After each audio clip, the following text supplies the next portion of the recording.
Ce jeune homme, avec des antécédents urologiques, se présente aux urgences pour dyspnée qui a retenti sur l'état de conscience, représentant alors une urgence qui peut être vitale, dont l'intervention thérapeutique doit être administrée en urgence, lançant parallèlement un bilan biologique et morphologique d'exploration étiologique. L'anémie plus l'hypocalcémie, ces deux anomalies biologiques caractérisent avec l'atrophie rénale à l'échographie abdominale la pathologie rénale chronique. Mais l'urgence de son cas est de traiter l'acidose sévère triviale à la gazométrie artérielle. Malade préparé, cathète de dialyse fémorale placée, machine ready, ok, branchée et la dialyse commence. Hop, soudainement le malade commence à convulser. Qu'est-ce qu'on a oublié de faire comme mesure pendant la dialyse? J'attends vos commentaires. Gardez que des anomalies cliniques ou biologiques ou morphologiques de plus de 3 mois sont indispensables à la définition de l'IRC. Pour dire finalement une IRC, on parle de DFG, débit de filtration glomérulaire diminué inférieur à 60 ml/min, 1,73 m². Avant ce stade, on parle de maladie rénale chronique.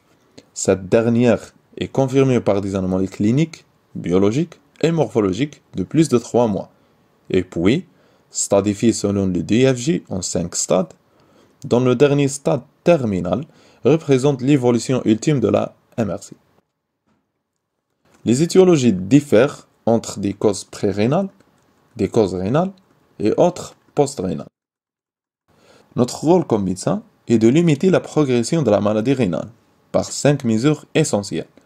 Il faut un contrôle d'HDI et la protéinurie, d'éviter l'acutisation de la maladie rénale, de limiter l'apport protéique d'excès, bien sûr de contrôler le diabète, enfin d'arrêter de fumer. Et le deuxième rôle est de traiter toute complication conséquence de l'IRC, l'atteinte cardiovasculaire, le métabolisme phosphocalcique et ses perturbations, l'équilibre acido-basique, tout trouble nutritionnel et endocrinien, hématologique majoritairement l'anémie, et enfin d'avoir l'équilibre hydroélectrolytique. L'IRC est pris en charge idéalement par transplantation rénale, mais comme suppléance, l'hémodialyse ou la dialyse péritonéale sont des alternatives thérapeutiques.